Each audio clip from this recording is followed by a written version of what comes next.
खबरों में बने रहने के लिए बेल आइकन दबाएं और फर्स्ट इंडिया न्यूज को सब्सक्राइब कीजिए। प्रदेश की ब्यूरोक्रेसी से जुड़ी हुई इस वक्त की बड़ी खबर आपको बताते हैं। 16 अधिकारी बने आरएएस से आईएएस अफसर। केंद्रीय कार्मिक विभाग ने इस संबंध में आदेश जारी किया है। बड़ी खबर आपको बता रहे हैं, एक बार फिर से प्रदेश की ब्यूरोक्रेसी से जुड़ी हुई ये बड़ी खबर आपको बता रहे हैं। 16 अधिकारी आरएएस से आईएएस अफसर बन गए हैं, यानी कि एक तरीके से सभी का प्रमोशन। 16 अधिकारियों का आरएएस से आईएएस अफसर पर पदोन्नति हुई है।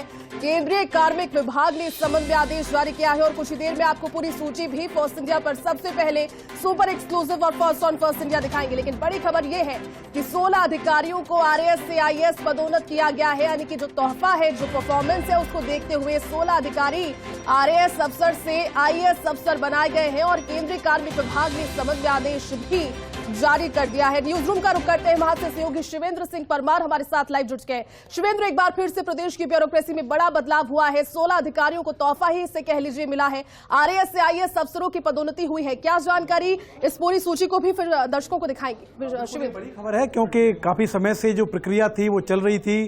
इसकी बैठक दिल्ली में हो चुकी थी और ये आधिकारिक तौर से इंतजार किया जा रहा था कि कब जो केंद्रीय कार्मिक विभाग है वहां से नोटिफिकेशन जारी होगा, क्योंकि वहां से नोटिफिकेशन जारी होने का ही मतलब है कि आधिकारिक तौर पर ये सभी आरएएस अधिकारी, 16 आरएएस अधिकारी जिनकी सूची हम स्क्रीन पर भी दिखाएंगे और मेरे पास भी मौजूद है, ये आईएएस अधिकारी बन चुके हैं। सबसे पहले फर्स्ट इंडिया पर मैं इनके नाम बता दूं, प्रियंका गोस्वामी है जो आरएएस से आईएएस बनी है, जगजीत सिंह मोंगा आईएएस बने हैं, रामनिवास मेहता आईएएस बने हैं, डॉक्टर अरुण गर्ग इनका भी आईएएस में प्रमोशन हुआ है, राजेंद्र कुमार वर्मा, ये वही राजेंद्र कुमार वर्मा है जिनको लेकर अभी नगर निगम हेरिटेज में बहुत सारा बवाल हुआ था, वो भी आईएएस बन गए हैं। अल्पा चौधरी जो कि अभी हाउसिंग बोर्ड में है, ये भी आरएएस से आईएएस बन गई हैं। संचिता विश्नोई, इनका भी प्रमोशन हुआ है। हर्ष सावंत सूखा, ये भी आरएएस से आईएएस बने हैं। आशुतोष गुप्ता, बाबूलाल गोयल, बाल मुकुंद असाबा, नारायण सिंह, किशोर कुमार, हनुमानमल ढाका, बचनेश कुमार अग्रवाल और वासुदेव मालावत, ये सभी अधिकारी हैं जो कि आरएएस से आईएएस बने हैं। और ये खबर ऐसे समय पे आई है जैती जब नए जिलों का गठन राजस्थान में होने वाला है। कई नए जिलों की अनाउंसमेंट मुख्यमंत्री अशोक गहलोत ने की है।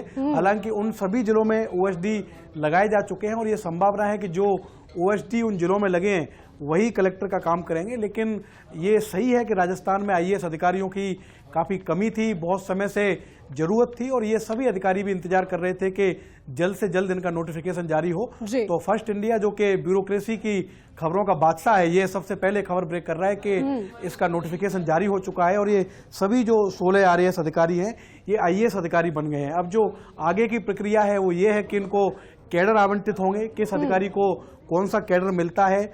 अभी तमाम जो अधिकारी हैं वो उन्हीं पद पर काम करेंगे जहां पर वो काम कर रहे हैं, लेकिन ऐसी संभावना है कि बहुत जल्दी, क्योंकि नए चीफ सेक्रेटरी की नियुक्ति होनी है राजस्थान में, नए चीफ सेक्रेटरी बनेंगे, वो अपनी नई टीम बनाएंगे, तो बहुत संभावना है कि जब राजस्थान से इनके ऑर्डर जारी होंगे उसके बाद इन सभी जो अधिकारी प्रमोट हुए हैं आरएएस से आईएएस में, इन सभी अधिकारियों को जो प्रदेश का कार्मिक विभाग है वो पोस्टिंग दे सकता है, क्योंकि इस समय आईएएस अधिकारियों की बहुत जरूरत है राजस्थान में।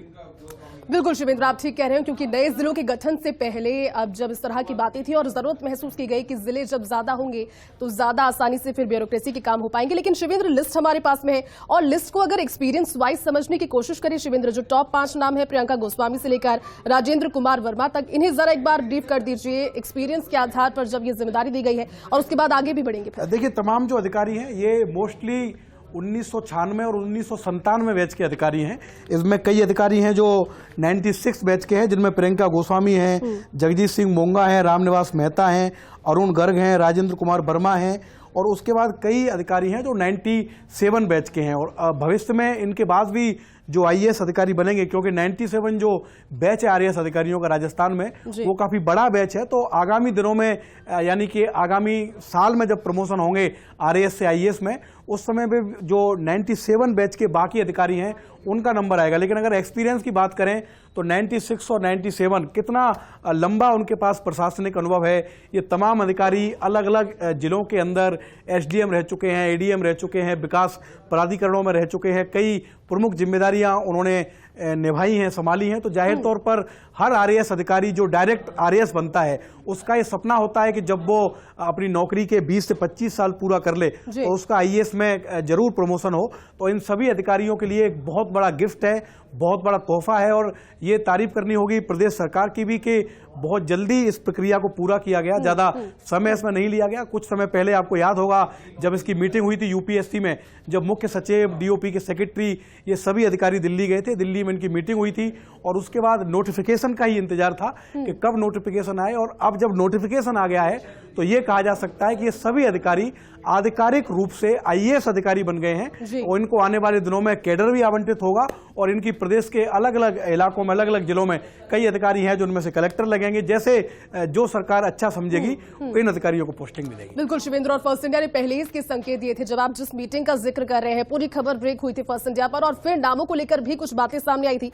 लेकिन इस पूरे लिस्ट में शिवेंद्र अगर कुछ नामों की बात करें जो कि जैसे राजेंद्र कुमार वर्मा जिनका आप जिक्र कर रहे थे, जिनको लेकर के अभी काफी सुर्खियां भी निकली, काफी खबरें, लेकिन अब उनकी पदोन्नति हुई है, नई जिम्मेदारी मिली है और नई जिम्मेदारी भी आरएएस से आईएएस अफसर की। बिल्कुल, देखिए अलग अलग जो अधिकारी हैं, ये सही है कि राजेंद्र कुमार वर्मा को लेकर एक दुर्भाग्यपूर्ण विवाद अभी हुआ था और वो विवाद अभी कह सकते हैं कि पूरी तरह से खत्म नहीं हुआ। लेकिन राजेंद्र कुमार वर्मा का जो बतौर आरएएस अधिकारी कैरियर है वो काफ़ी अच्छा रहा है। कई जगह उन्होंने प्रमुख तौर से काम किया है और बहुत महत्वपूर्ण नाम है।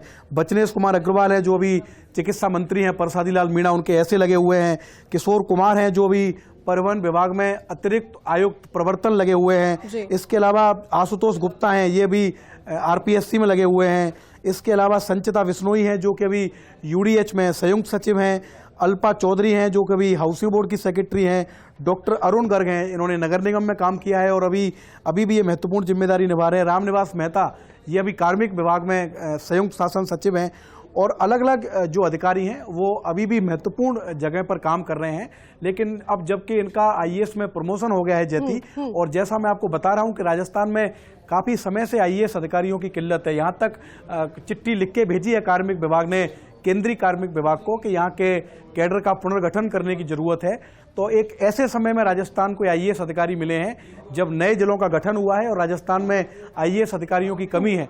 तो अच्छी गवर्नेंस के लिए, लोगों को सरकार की स्कीम्स का लाभ समय से मिले, सरकार की जो स्कीम है वो सही समय तक लोगों पर पहुंचे, ऐसे समय में इन आईएएस अधिकारियों का मिलना राजस्थान को एक ब्यूरोक्रेसी के लिए अच्छी खबर है और इन अधिकारियों के लिए तो बहुत बड़ा तोहफा है कि उनकी आईएएस में आज पदोन्नति हुई। बिल्कुल शिवेंद्र, देखिए ब्यूरोक्रेसी से जुड़ी हुई तो एक बड़ा स्टेप सरकार का ये है ही, और गुड गवर्नेंस को लेकर के लगातार सरकार और जब भी सभी मंत्रियों से बातचीत होती है तो यही कहते हैं। और जब लिखित में दिया गया था कि आईएएस अफसरों की कमी है और उसके बाद भी आप चाहिए तो एक निर्णयात्मक स्थिति पर पहुंच रहे हैं। इसके बाद अगला स्टेप क्या होगा शिवेंद्र, क्योंकि अभी भी जो कमी है क्या उसकी भरपाई इन नियुक्तियों के बाद में जो अफसर बनाए गए हैं 16 आरएएस अधिकारी से आईएएस, उनसे हो जाएगी या फिर अभी और जरूरत है?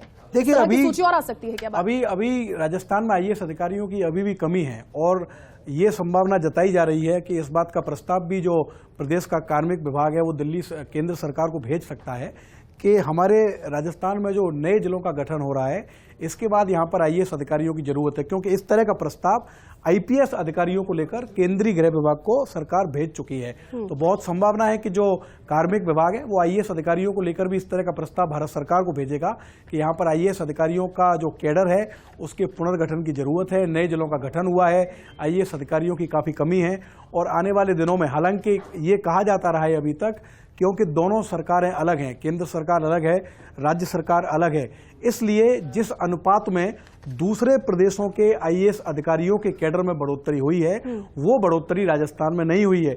अगर ऐसा होता तो ये सूची जो हम अभी टीवी पर दिखा रहे हैं ये सूची और बड़ी हो सकती थी या इन अधिकारियों का इससे पहले वाले साल में प्रमोशन हो सकता था और जो अधिकारी अगले साल के लिए इंतजार कर रहे हैं वो इस साल में प्रमोट हो सकते थे।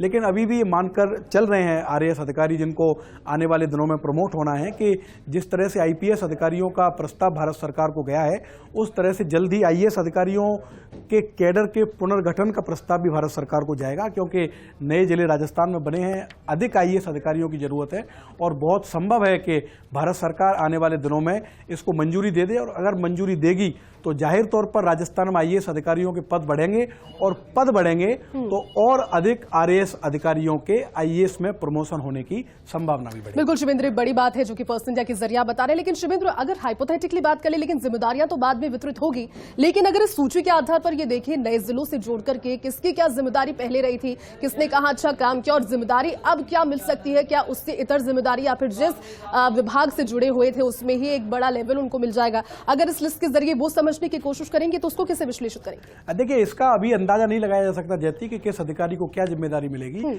लेकिन जो ट्रेंड रहा है, पहले भी जितने अधिकारी आरएएस से आईएएस में प्रमोट हुए हैं उनको सरकार ने प्रायोरिटी दी है। कई अधिकारियों को जिलों में कलेक्टर लगाया है, कई अधिकारी ऐसे हैं जो अभी भी जिलों में बतौर कलेक्टर काम कर रहे हैं, कई प्रमुख जिम्मेदारियां संभाल रहे हैं। और जब किसी आरएएस अधिकारी की जो सर्विस है वो 25 साल की हो जाती है तो बहुत अनुभव होता है उसके पास कि आप उसको कितनी बड़ी जिम्मेदारी दे दें बतौर आईएएस अधिकारी, वो उस जिम्मेदारी का निर्वहन करने में पूरी तरीके से सक्षम होते हैं। तो ये सरकार को तय करना है कि वो कौन से अधिकारी को क्या जिम्मेदारी देंगे, लेकिन ये सही है कि जिन अधिकारियों का प्रमोशन आरएएस या आईएएस में हुआ है उनका अनुभव काफ़ी अच्छा है, सभी योग्य अधिकारी हैं, और प्रमोट वही अधिकारी होते हैं जिनकी एसीआर अच्छी होती है, वरना कई अधिकारी ऐसे भी होते हैं जिनकी परफॉर्मेंस अच्छी नहीं होती तो उनका नंबर भी आरएएस या आईएएस में नहीं आ पाता।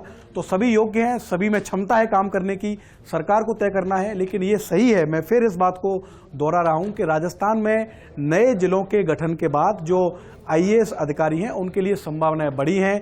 पहले क्या होता था कि 33 जिले होते थे, 33 कलेक्टर होते थे, और ये शिकायत रहती थी ज़्यादातर प्रमोटी आईएएस अधिकारियों की कि उनको कलेक्टर बनने का मौका नहीं मिलता।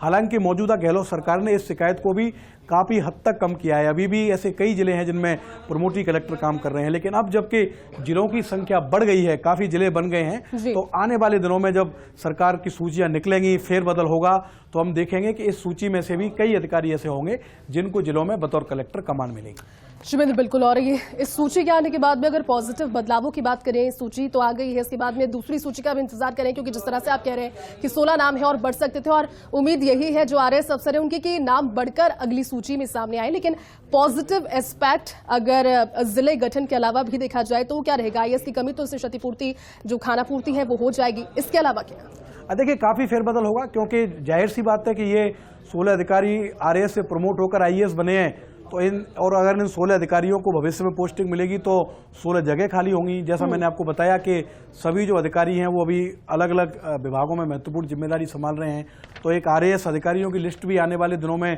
संभावित है। क्योंकि चुनाव आयोग की जो गाइडलाइंस है, आज हमने पुलिस की एक खबर ब्रेक की थी सुबह के, राजस्थान पुलिस में एक बड़े फेरबदल की तैयारी चल रही है, क्योंकि चुनाव आयोग के निर्देश हैं कि चुनाव से पहले जिन अधिकारियों को एक ही कार्यालय में 3 वर्ष या उससे अधिक का समय हो गया है उनका तबादला करना जरूरी है। तो आरएएस अधिकारियों की भी एक बड़ी तबादला सूची आने वाली है, खासकर ऐसे अधिकारियों की जो एक ही कार्यालय में 3 साल या उससे अधिक समय से काम कर रहे हैं, उनके तबादले होंगे। इन अधिकारियों को नई जगह मिलेगी तो नई जगह खाली होंगी, नया स्पेस मिलेगा। तो आने वाले जो दिन हैं, खासकर विधानसभा चुनाव होने हैं प्रदेश में, तो ब्यूरोक्रेसी में तो काफी उठापटक का दौर है। चीफ सेक्रेटरी का अनाउंसमेंट होना है, और ये भी माना जा रहा है कि जब चीफ सेक्रेटरी का नाम अनाउंस करेगी सरकार, जैसी परंपरा रही है, तो चीफ सेक्रेटरी के नाम भी एक 20-30 लोगों की आईएएस की सूची आ सकती है। और जब तक इनके और जो बाकी जो प्रक्रिया है इन प्रमोट आईएएस अधिकारियों की वो पूरी हो गई, तो हो सकता है कि आने वाली सूची में इनमें से कई अधिकारियों के नाम आ जाएं। तो कई तरह की संभावनाएं हैं, लेकिन ये राजस्थान की ब्यूरोक्रेसी के लिए आज की सबसे बड़ी खबर है कि जो आरएएस अधिकारी आईएएस में प्रमोट होने थे उनका नोटिफिकेशन भारत सरकार ने जारी कर दिया है, और अब वो आधिकारिक तौर से आईएएस अधिकारी